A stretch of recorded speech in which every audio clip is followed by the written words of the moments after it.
By fans, for fans, the Hog Style. And now, here's your host, Sean Conti.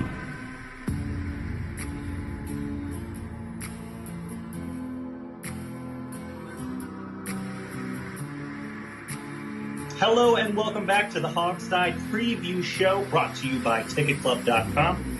Everybody well-versed in DC sports knows tonight's guest. He's popped up everywhere, writing for tons of local papers, periodicals, blogs, and websites about our beloved Redskins, most recently for The Athletic. He's an expert on all things X's and O's, so fellas, join me in welcoming Mr. Mark Bullock. Marco, welcome to the show, and how are you? I'm doing pretty good. Thanks for having me back. Absolutely. I don't know if you're still suffering from whiplash from the drastic 180-degree turn from Week 1 performance to this one, but I am. So hopefully you can help us unpack just what the hell's going on here. Yep. Okay, so we obviously got to do a little Packers preview. Mark, I got to just ask you this right up front. How are the Redskins going to rebound into Week 1 form this week? And by the way, just what are you thinking on Sunday? What's going through your head as the game's getting away from the Skins?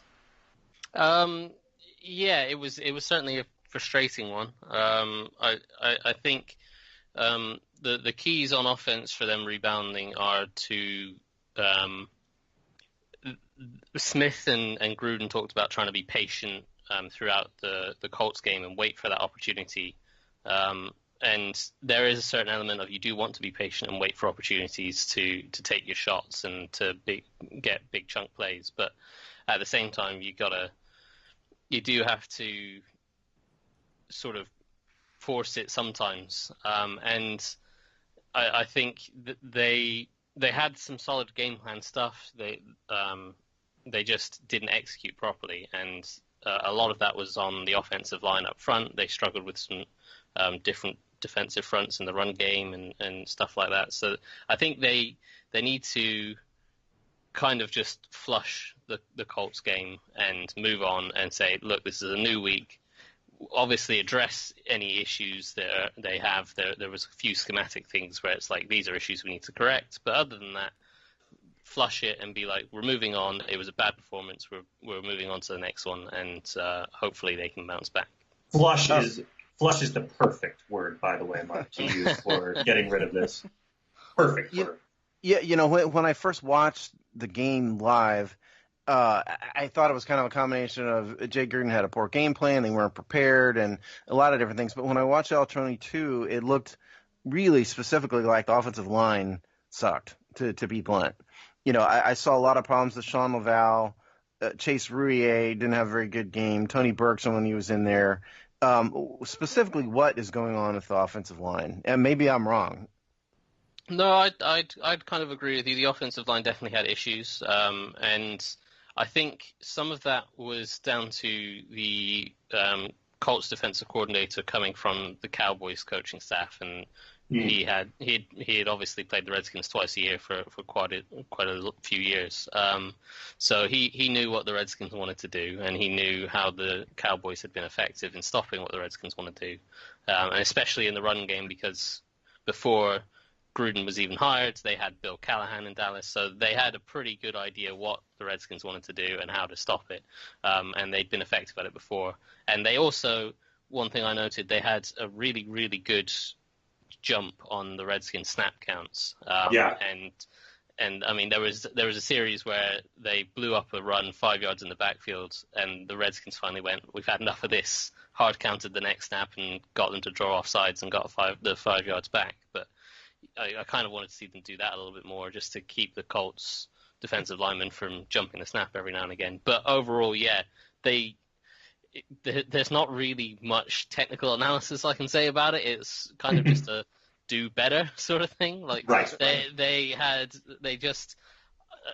It does happen from time to time. You hate to say, oh, it was just a bad game, and like, oh, there was this technical issue or there was a schematic thing, but like, they just didn't play well, and you know they really, it's quite a stark change from Week 1. But yeah, they just didn't really play well, and they were off their game, and maybe a few injuries here and there were bothering them, like Sheriff and what have you. But yeah, overall it was pretty poor from the offensive line, and they need to do better. Following up on that kind of about the offensive line, though, Mark. I mean, people keep saying this is one of the better O-lines in the league, and we've been hearing that for 3 years now, but the numbers, especially in the run game, we've been struggling for years. Do we really need to rethink about what this O-line is? I mean, are they really one of the best at this point? They have two players that are at the best of their position, or up there in the best of their position, sure, in Trent Williams and Brandon Sheriff. They do have issues with consistency, and the run game numbers, you wouldn't think that they're one of the best offensive lines in the league in terms of running game. Right. And I think that goes down to the kind of the philosophical question of, do you want to be an offense that is so multiple you can run anything against any defense, and you can counter whatever you think they're going to give by being able to run any scheme, but then kind of being a jack of all trades and master of none? Mm-hmm. Or do you want to kind of go the Kyle Shanahan philosophy, where you kind of master one specific scheme, like the zone scheme, and that way you practice it over and over, you see all the different potential looks you can get, and the offensive line can really gel together and understand exactly what's going to happen to them and how to kind of block it. And personally, I'm more of that Kyle Shanahan philosophy, but that's just my personal opinion. Gruden is clearly we want to be able to run everything, we want to be multiple, and there is definitely some legit thought to that. And you saw, like, Sean McVay last year was the same, and they had plenty of success running the ball. The Cowboys, the Eagles do the same thing, so there's definitely some clout behind that way of thinking, but it's potentially one reason why they've struggled to run the ball. As a pass protection offensive line, they are up there as some of the best in the league. I would argue that. Well, Mark, let's talk run real fast, because you just brought up a good point. And I'm kind of with you in that I'd like to see the team maybe focus on one style of run and kind of stick with it. But obviously it's not what the coaching staff is elected to do. But it seems to me that the offensive linemen they've recruited are a bunch of big hosses, really big guys who strike me, with the exception of Trent, being more power guys. Yet they still run a lot of the zone scheme. Is this a case of maybe they probably are better suited to one style or the other? I would say that the likes of Trent, Sheriff, Roudier is relatively athletic. Laval, when he's healthy, is athletic, but he's obviously constantly nicked with something. And Moses is Moses. So, they're athletic enough to run the zone scheme. I don't think that it's a case of that they should be typecast into this should be a power scheme, or they should be a gap scheme, or they should be a zone scheme team, just because of the personnel that they have. I think they have the ability and the athleticism and to run whatever they want to run. And we've seen it at times. They have been successful running zone. They have been successful running gap and power, and they've been successful running the kind of toss plays when they pull the center and the guard out on well, not last week, but generally. But not last week. But we've seen it in spells. We just haven't seen it consistently. Sure. And so we've seen that they can be successful running those type of plays. So it's kind of a case of consistency, which is what we've been saying for years and years, which is why I think the kind of philosophy of, well, let's narrow it down to we're going to be a wide zone team and master that, or we're going to be a gap scheme team and master that. Whatever it is you want to pick that and master it. But again, that comes down to a philosophical thing that they're not going to do. So. Right. Well, this is all really interesting, and I guess this kind of maybe segues into a question we were going to ask about play calling in a way. But hearing you talk about being a jack of all trades, master of none, or kind of figuring out the team's damn identity, it makes me wonder. It seems like a problem that they had against the Colts was the inability to change it up. It seems like they had a strategy, it wasn't working, and they couldn't get away from it. Do you see a team here that can't make adjustments? And that's kind of the biggest problem. Is the issue that we're not that jack of all trades more? I don't think so. I think they have the ability to do multiple things and be a multiple offense. They've got plenty of talent And the Jay Gruden schemes can attack all sorts of different coverages in all sorts of different ways. That's been the way they have been for the last few years, and they've been successful doing it. It hasn't suddenly disappeared in 1 week. It was just a case of, for the past 2 weeks, we've seen teams that have played very soft zone coverages. Particularly the Colts played basically cover 2, Tampa 2 the entire game. And the Redskins, two typical ways of attacking that coverage is with the corner flat combination, where you have a receiver running to the corner, running a corner route, and another receiver running to the flat, and that kind of puts the outside corner in cover 2 in a bind, where you can kind of high-low read him, and if he sinks back to take the corner, you can hit the flat, or if he jumps up to take the flat, you can hit the corner over the top. So that's one way they tried to do it, and they only managed to hit one of those on the corner route, and that was to Paul Richardson for 19 yards in about the third quarter. And the other way they like to attack that coverage is the dagger concept, and that is an inside receiver runs straight up the seam. And that is to clear out any linebacker that's dropping to the middle, like the Mike linebacker in Tampa 2 will drop to the sort of deep middle of the field, and that will clear him out, and it will potentially also grab the deep safety as well, and that will vacate the sort of intermediate middle part of the field for an outside receiver to run a dig or a sort of in-breaking route across the middle, right. And that is an easy throw straight across the middle for a big chunk of yards, and they didn't manage to hit that at all. That got blown up basically every time they tried to run it. Either a receiver, one of them, Jameson Crowder, was the guy trying to run the clear-out route, and he got jammed at the line, and then a linebacker sank back into coverage and also bumped into him about 10 yards down the field, and that blew that play up completely. And there was another one where they had the combination working, but Smith got sacked after about 2 seconds. So they just couldn't get that combination working, and that's their two typical ways of attacking Tampa 2. And if they'd managed to get it working, they would have got it. They probably would have got some chunk plays, but I think it was just a case of it was a bad day at the office. Because the Colts didn't do anything massively to take those things away. As long as we're talking about this, I also saw one play where I think they had Josh Doxson on a similar concept, where the other receivers ran clearing routes and Doxson ran, crossing out of the middle, and the ball got batted down to the line of scrimmage. Josh Doxson, he's a massive source of controversy to the fan base right now. I think 75% of the people out there want to see him, burned at the stake, which probably isn't fair. What I saw of Doxson was a guy who, frankly, wasn't the primary target very much, and was a guy who Alex Smith didn't look for too much against the Colts. But nonetheless, the guy has to produce. What about Josh Doxson? Tell us. Yeah, he's a hard one to figure out right now. Great, Mark. That's not what we wanted to hear from you. Yeah, I go back and forth on him. He's obviously clearly talented. I really liked him coming out of the draft, and I've kind of backed him throughout the past few years because he's had the injury and not many opportunities. But he had the drop on one of the first couple of drives where they ran a play action and he was on a deep corner, and the Smith pulled him wider to get him away from the safety. And the ball was placed fine. Doxson could have quite easily caught the ball, got both feet in bounds, and they would have got a big play, and that would have got them sparked and going. And for some reason, at the last second, he kind of just pulled his hands back in too early and missed the ball. And those kind of plays you just can't have at the NFL level. And we saw, I'm not saying that was the reason that the offense completely sucked after that, but yeah, just blame it all on Doxson. That's right.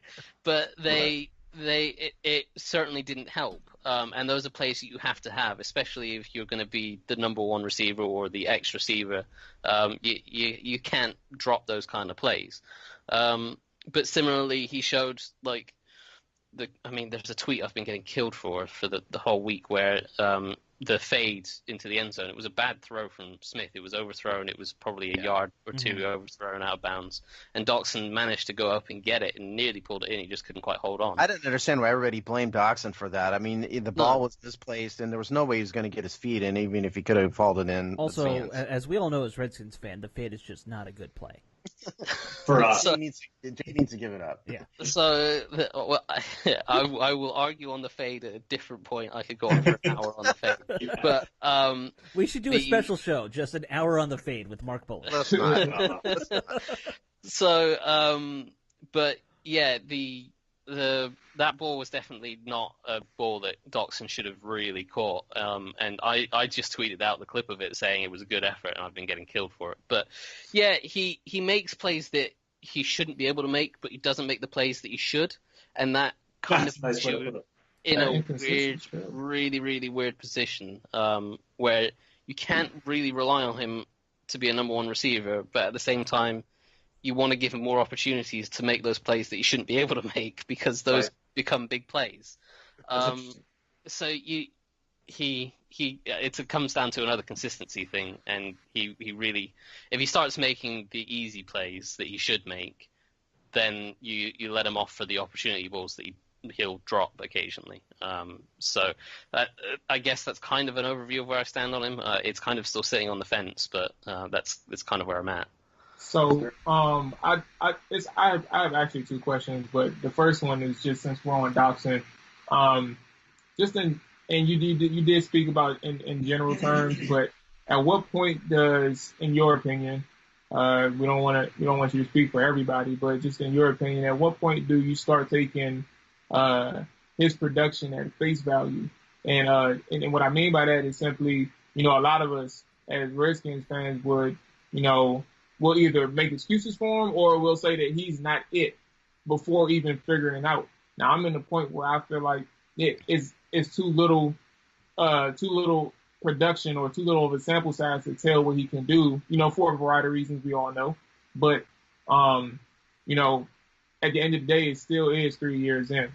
So Right. I just want to know, what do you feel is the point where you start taking his production for face value, and if it doesn't improve, like, you make that decision that it's just not meant to work out here.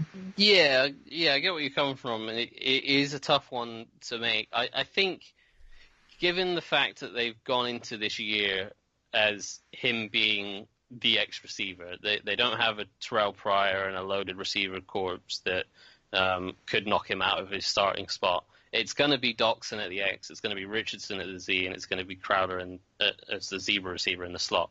That's going to be their trio, assuming there's no injuries.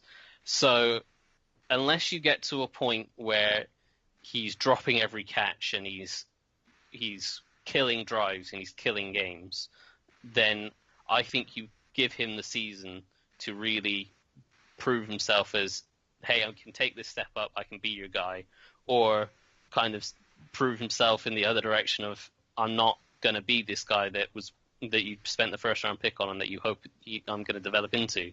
I think you give him the year to figure that out one way or the other. And at the end of the season, if we're still in a situation where we're kind of like, well, where are we at with Doxson? Is he going to get there? Is he not? I think at that point you then might turn around and say, if we're still thinking this at this point, he's not going to be that guy. Yeah. Okay. Just one more right quick, Steve. Sure. So secondly, I actually happened right before we did the show, probably like an hour or two ago, I had noticed I think you put a clip up with Alex Smith.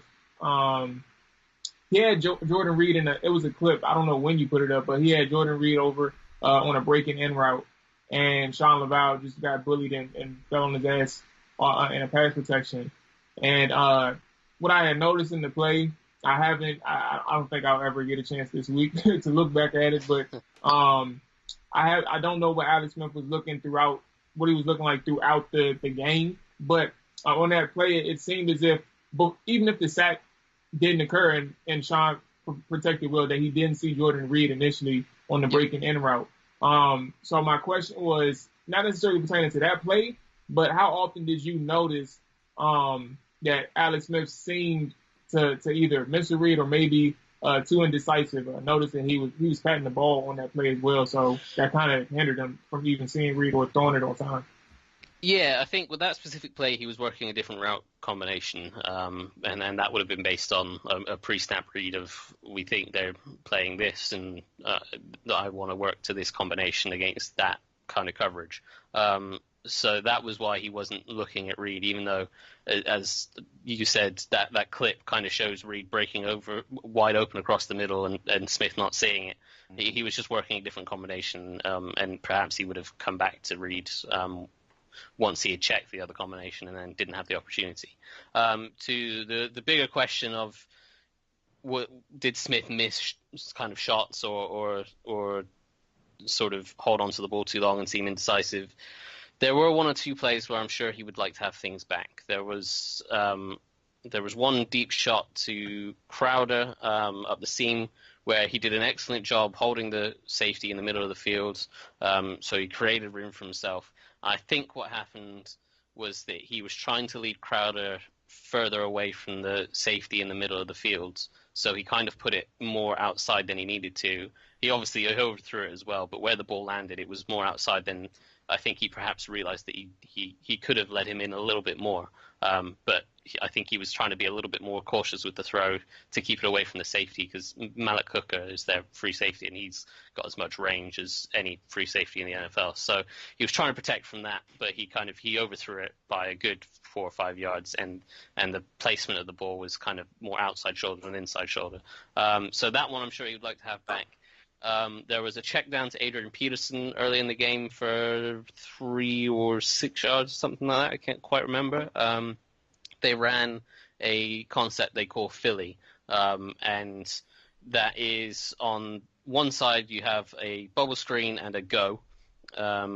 Then on the backside you have a tight end coming across the middle on an over route. You have kind of a post route that can be a post stop on the backside, and then you have the running back checking down to the flat on the backside.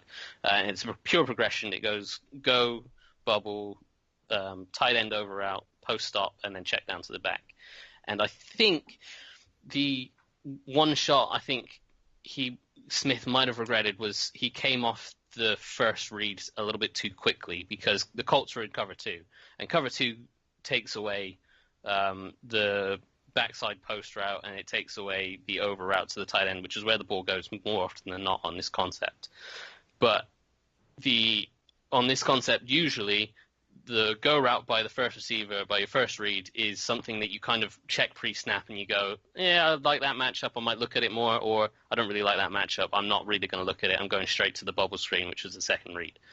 And Smith basically went straight to the bubble screen and then moved on to his third read. And because the Colts were in cover 2, the outside corner over the go route jumped up, he pressed the outside receiver, but then there was nothing behind him. So the receiver sprinted down the field, and he would have had a window to try to fit it in. So that kind of play, I think Smith would like to have had back as well. But in general, I think there weren't really a huge amount of opportunities for him. I think the bigger issue was the fact that the kind of concepts I talked about earlier, the corner flat and the dagger concepts, they couldn't get those two core concepts working for whatever reason. There were issues with routes and that kind of thing, issues with protection, and that stopped them from getting those working. And then they didn't really do anything to change to get the Colts out of that soft zone. I felt like they could have maybe gone up tempo and then embraced the quick game and say, you're going to give us those short checkdowns, we'll take those short checkdowns and we'll turn 5 yards into 8 yards, and we'll dink and dunk until you have to move out of your zone coverages and play a little bit more man, and then we can beat you with man beating concepts. And right. We saw that at the 2-minute drill at the end of the half. As soon as they did that, the Colts played man on 3rd and 1, and Smith hit Richardson on a slot fade for 34 yards. So right. I would have liked to have seen that a little bit more, but I think that was the bigger issue, was not changing to get the Colts out of their zone coverages. We could do this all day, but we got to cover some defense before we move on to the Packers. My bad. No. All this is great stuff. It seems to me the biggest problem sort of in both games with the defense is that the defensive line isn't getting a whole heck of a lot of pressure on the quarterbacks. And I kind of understand it with the Cardinal game, given the game plan and David Johnson. But I guess my first question to you is, what are you seeing with the defensive line, the supposed new and improved defensive line that is keeping them from getting consistent pressure on the quarterbacks? The bigger issue was that I don't want to repeat exactly what like Gruden has been saying at the podium, but it's kind of accurate, which is that the Colts the defensive line didn't really have much of an opportunity to rush the passer. The Colts were basically in sort of run pass mode for the first and second down, and then they'd get in third and short and they'd run pick plays which take 2 seconds, and the defensive line doesn't have a chance of getting home on any of that kind of play. So it's a frustrating thing. They are getting some push on plays where it's obvious passing situations. That there was the first time they got the Colts in third and sort of medium, Preston Smith came off the edge. He beat the left tackle and hit Luck as he threw, and that forced an incompletion. And then on both Swearinger interceptions, they blitzed a bunch of guys and got some pressure, and Foster tipped one, and the other forced Luck to try to force a tight window throw that wasn't really a tight window; it was closed. So and Swearinger picked it. So the pressure will come when they can prevent the Colts, when they can prevent the opposition from picking up from getting into third and manageable. They need to keep them in third and medium and third and long, and that's when the rushers can really pin their ears back and go. But I mean, to the defensive front, I've seen Jonathan Allen has stood out in both the run and the pass for me, and he's really pushing the pocket well, even on those quick passes. He's still getting some push and sort of bothering the quarterback and not letting him step up. You shared a clip of, I think it was you, Mark, shared a clip of Jonathan Allen kind of tossing Quentin Nelson aside. Yep. Yeah, that was in the run game, and in the run game, Allen and Payne have been almost insanely good, especially compared to the Redskins standards the past few years. Right. That's not a high bar. Yeah, No, very right, low bar. But those two have been fantastic, and actually, like tomorrow, day after this is being recorded, I've got a couple of clips of those guys in an article that I've written about the defense, and they have been outstanding. They play with fantastic technique and leverage, as you would expect two Alabama defensive linemen too. And they gave Quentin Nelson and Ryan Kelly, who were both first-round offensive linemen, they gave those guys a really, really hard day, and they gave them nothing to go on. The biggest runs that the Colts had were when either Payne or Allen or both were sort of on the sidelines as part of the rotation. And that article is going to be in where, Mark? The Athletic. Yeah, there you go. Tomorrow morning. Mini plug, right? Yeah. Mini plug. Yeah. But all the same, Jordan, I mean, Wilkins averaged 6.1 yards a carry against these guys. Yes, they had. For me, what I mostly saw for the defense throughout that game was the Colts had their 3 big drives, which they ended in touchdowns, and outside of those 3 drives, the Redskins' defense were, quite frankly, they were really good. Yeah. And that kind of is a double-edged sword. You say they were really good, but they had the 3 drives that they scored touchdowns on, and it was just 3 bad drives, but they gave up 3 touchdowns and lost the game because of it. So it kind of plays off of each other, but they were very good for the vast majority of the game. And Allen and Payne in particular were very, very stout up front. They really clogged the running lanes, and Allen in particular did a fantastic job of not just covering his gap, but there was one play they were down blocking to run a counter tray to his direction, and he took on a double team from the left tackle and a tight end. He span off of it. He withstood his gap for a second and then span off of it, blew up the pulling blocker, the pulling guard, and forced the running back to cut back into Payne, who had beaten Quentin Nelson. So, they're doing really, really good work up front, and in general, the run defense is solid. They got beaten by a couple of good schemes that Frank Reich drew up and had run with the Eagles last year, but that'll happen. But in general, the run defense is good. So to kind of bring this towards the Packers a little bit, since we're already, we already are going to be running late on the show. What else is new, Yeah, Alex? how do It's you just another day. see this line kind of? I mean, the Packers aren't known for their run game, but Rodgers, I mean, with the injury, he's been kind of doing a lot more quick passing, it seems like, to kind of compensate. Yep. Is it going to be more of the same of what we saw last week in terms of the line versus the passing game, you think? Potentially. It depends on how Rodgers' knee is doing. The Packers, for the past few years, have very much been an offense where their run game is non-existent, even though they have some talent at running back. It's completely non-existent. And their passing game is all about isolation and matchups and sort of, we're going to find our best player and we're going to try to match him up on your worst receiver, and then we're just going to work that. And then if that doesn't work, then Aaron Rodgers will bail us out because he's Aaron Rodgers. So he can do that. Yeah, he can do that. So that's kind of the summary of their offense, and it's. Let me stop you right there, Mark. Let me stop you right there.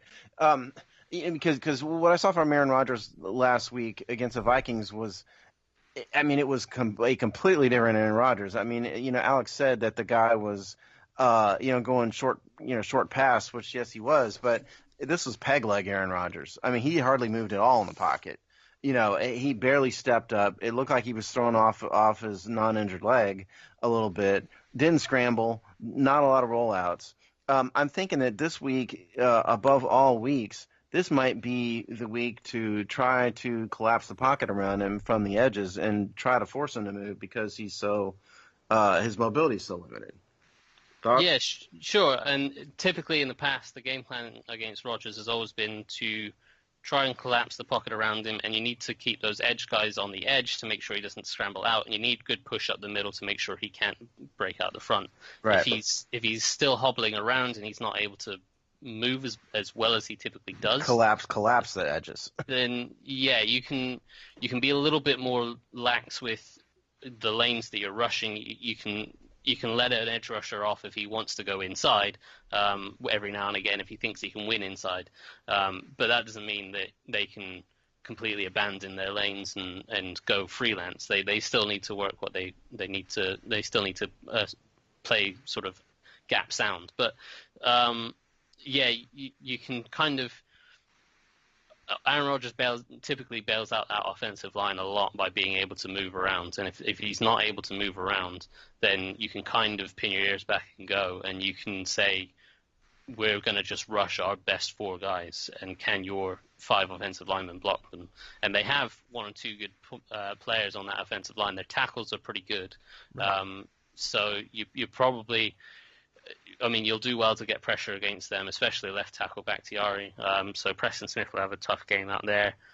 Bullock is decent on the right side against Kerrigan. So those will be even matchups. It will be down to the guys in the interior that can press the pocket and stop Rodgers from stepping up. And I think we'll see more of that from Jonathan Allen in particular. Payne might get a bit of rush, and Matt Ioannidis obviously as well. So I think that will be the key up front, will be those interior guys getting pressure. And as long as we're talking Packers offense here, the other thing I think is important is to note that Aaron Jones is coming back. Running back Aaron Jones, rookie last year, he was suspended for violation of the personal conduct policy the first two games. This guy averaged 5.5 yards a carry, which is amazing considering it's the Packers. It's unbelievable considering it's the Packers. I mean, so I'm wondering if because Rodgers is limited, we're going to see more of a run game than we normally would. Yeah, it's entirely possible we would. I think that would kind of suit the Redskins a little bit more, though. And Jones is a phenomenally talented guy. And I studied the running backs last year for the Bleach Report NFL 1000 project. And Jones was, when he was in, he was phenomenal. And he's a terrific zone runner. And he's hard to stop when he gets going. And as you say, he averaged over 5 yards a carry, I think. So, yeah, he's a very good running back. But the Redskins will have the advantage of, they know they have those guys interior now, with Payne and Allen, and Ioannidis is solid. Ziggy Hood's even stepped up, and Tim Settle. Those five guys in the interior, if they can prevent the guards climbing up to the linebackers and keep the likes of Zach Brown free, then that's going to be a hard front to run on. So yes, the Packers might look to try and go more of a run game with him back, but I'm not sure it'll be ultimately that successful. And I mean, when you have Aaron Rodgers as your quarterback, even on one leg, you're still going to look to throw the ball a fair amount. Maybe one more question on defense before we flip over. You mentioned on Twitter and also just earlier in this interview here about these pick plays, these short passing plays that are really quick release, and they're designed to tangle up defensive backs and linebackers in coverage. What are we going to do, and how can we eliminate that possibility if, Aaron Rodgers, he's got lower mobility, what are we going to do to stop them from coming out and doing pretty much the same thing?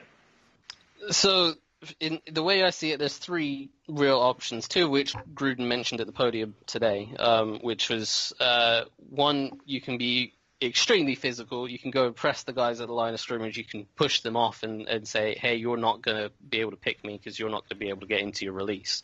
And that will disrupt the timing of it because the protections on those kind of plays are literally just trying to cut the defensive lineman. So if you can make the quarterback hold the ball for an extra second, you're going to get a hit on him.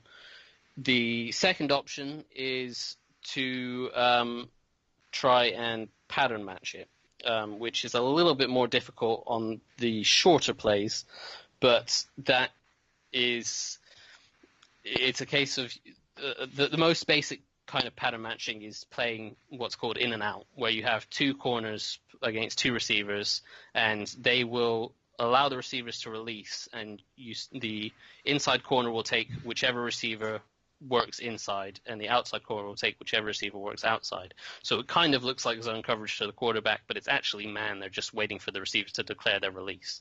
Mm-hmm. And this is something that the Redskins have done in the past, and they did it particularly well last year since Torian Gray came in and took over. It's something that's a little bit more difficult to do when we're talking about such short plays, because it's not easy to read when you're at the line of scrimmage to read another receiver coming at you. Normally you have to play at least 2 or 3 yards off, which you can still play that kind of distance off and still make the play. But if you're in third and short, it's kind of tough to if you're on 3rd and 1, it's kind of tough to break that quickly and stop a 1-yard completion. Mm-hmm. And then the third option is to stop them getting into those 3rd and short situations where they can convert passes with those 1 short yard. passes. Yeah, easier said than done. Which is far easier said than done. But you gotta just stop them. That's the easy way. Just stop them. Just friggin' stop them. Well, there is one other way, but they tried this. You can stack the corners differently. So rather than having both corners at the line, on the line of scrimmage against the receivers, you can have one corner off and one corner on, and that will that makes it a little bit more difficult to go and pick the corners because they're stacked differently rather than both on the line of scrimmage. They can kind of see it coming and they can react differently to it. So it makes the angles and the timing of everything a little bit different, but it is still possible to do because the Redskins did do that a couple of times against the Colts and didn't really work. So that's kind of the couple of ways that they could try to manage that. Beautiful. Do we want to ask a couple quick questions about offense? I know we're super late and we're being very careless with Mark's time, as we always are. Let's just ask a couple questions about offense. Okay. Steve, you got anything? Or yeah, I do. One? Okay, go ahead. No, I do. Oh, okay. Adrian Peterson in the run game.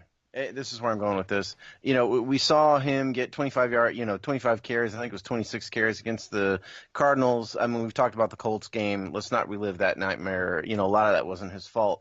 What I'm wondering here is how much success Peterson as the franchise back can have against the Packers defense. Because I think, if we've learned anything this year so far, I think it's that a solid running game that can control the clock, control the tempo, serves Redskins, and it serves Jay Gruden's offense really well because Jay can then play off success early with a lot more play action later in the game. So that's a long-winded way of saying how much success do you see Peterson having against the Packers?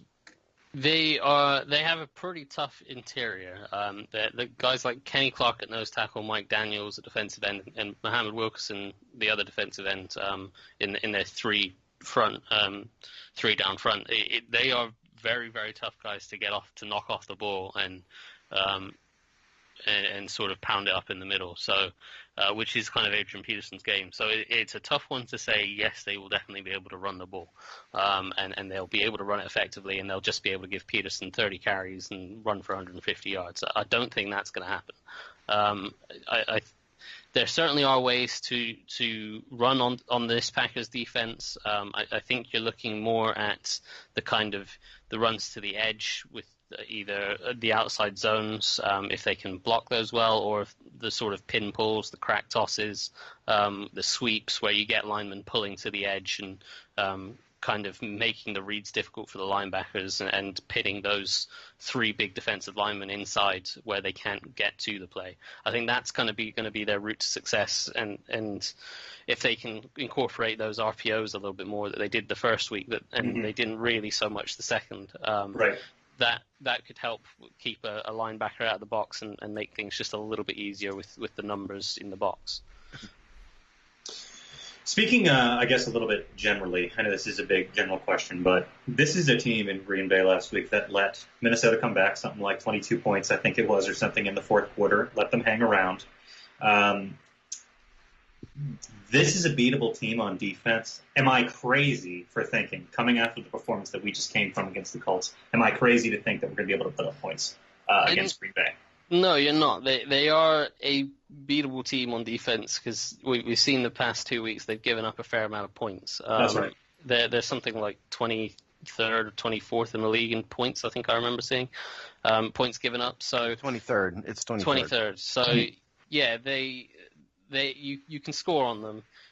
They do obviously have some good personnel, and they have some big names and what have you, but they can be beaten, and you can score points on them. And it's not the same Packers defense that the Redskins dropped whatever it was 30 or 40 points on a few years ago on a windy night game. That scheme is gone. It's replaced by Mike Pettin, who's schematically much better, but they've had a lot of roster turnover in the secondary. They've got some young corners, which are very talented corners, but they're still young and they're still learning the game. They've got two rookies that are high up on the depth chart. So it's a secondary that can be attacked, and it's kind of an inconsistent secondary where they have the talent, and when they play well, they can shut you out, but they can also be attacked and they will make mistakes. So it will be up to Smith to pick on those mistakes and make them pay for them. But I think you're not crazy. They can be scored on, but I don't think that the amount of points they've given up the past few weeks is necessarily totally reflective of the defense that they have. And Mark, this is important. I want to make sure you agree with me in when I say that the roughing the passer call of Clay Matthews last week against Kirk Cousins was an absolute travesty and a crime against football. Yeah, it was total nonsense. No way is that roughing the passer. Yeah. To me, that was a form tackle that you ought to teach kids how to tackle exactly like that. That's what it was. Yeah. I didn't really look into it after I saw it. I wondered whether they called it because of this whole falling on the quarterback thing. You've got to try to get your weight off of him. I don't know whether that was it, what they were calling, or whether it was just like, oh well, the quarterback got hit, so we got to throw a flag. So I think there you go. So I mean, both rules are kind of nonsense at this point. So yes, I agree with you. It's a terrible call. Kirk never got those calls when he was here. I just want to point that out. It seems like.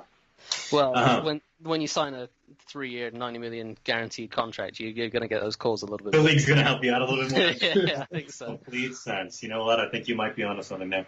Okay, well, do we want to go ahead and venture some predictions before we put the let me run through the injury list real fast. Okay. I found it real fast. Apke, DNP, didn't practice Wednesday. Zach Brown, DNP, Hamilton, elbow, full practice. Harris is still under the concussion protocol. Sean Laval did not practice because of his calf injury. Morgan Moses, Colt McCoy, full practice. Paul Richardson didn't practice because of his shoulder and had an MRI. Scherf is limited, and Trent Williams is on the injury report again for the 876th week in a row for his knee. So that's injuries. Gotcha. And the MRI on Richardson, by the way, came back fine, didn't it? I have not. We're recording this Wednesday night. I hadn't seen that. Okay. That may be true, but I don't know. It did. If I remember correctly, I remember seeing something about Richardson actually say his knee there was nothing about his knee. It was his shoulder he was getting an MRI on, and for some reason it was written down wrong on the injury report.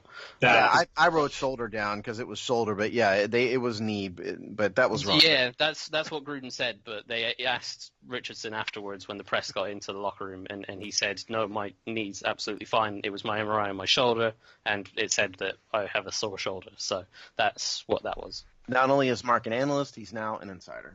There you go. Yeah.